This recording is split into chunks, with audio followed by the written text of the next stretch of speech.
Hello guys, আসসালামু আলাইকুম।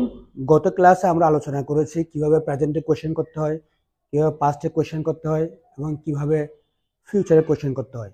আজকে আমি আলোচনা করব কিভাবে প্রেজেন্টে নাও বোধক করতে হয়, পাস্টে নাও বোধক করতে হয়, ফিউচারে নাও বোধক করতে হয়। কোশ্চেন করার সময় যেরকম আমরা একটা এক্সট্রা ডু যোগ করি, প্রেজেন্টেও প্রেজেন্টেও না বোধক করার সময় আমাদেরকে ডু যোগ করতে হবে। এখানে কোনো ডু ছিল না। কোশ্চেন করার সময় যেরকম ডু ছিল না, ডু অতিরিক্ত আনতে হয়। প্রেজেন্টে প্রেজেন্ট ভার্ব থাকলে সেখানেও না বোধক করতে গেলে ওই কোশ্চেনের মতো ওই জুটা আনতে হবে অতিরিক্ত। কোশ্চেন করতে যেরকম জু আনতে হয়েছিল, ঠিক সেরকম এখানেও না বোধক করতেও জু আনতে হবে। অর্থাৎ আই কুক খারি, এটা আই নট কুক খারি হবে না, এটা হবে I do not cook curry. I do not cook curry, তো আমি তরকারি রান্না করি, আমি তরকারি রান্না করি না।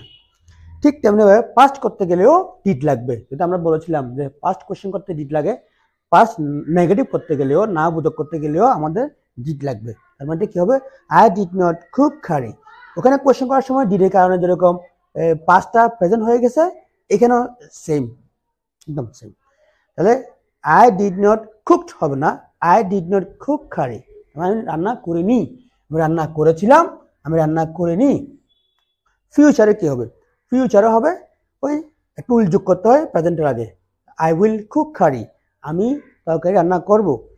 তাহলে এটা না বোধক করলে জাস্ট নোট যুক্ত করতে হবে। এখানে আমাদের অতিরিক্ত কোনো অক্সিলারি আনতে হবে না, কারণ কেন, এটা অক্সিলারি আছে, তাই অলরেডি আছে, থাকলে আনতে হবে না।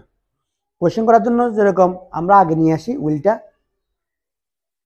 কোনো অতিরিক্ত অক্সিলারি আনতে হয়নি, ঠিক তেমনি হবে এখানেও আমাদের অতিরিক্ত কোনো অক্সিলারি লাগবে না।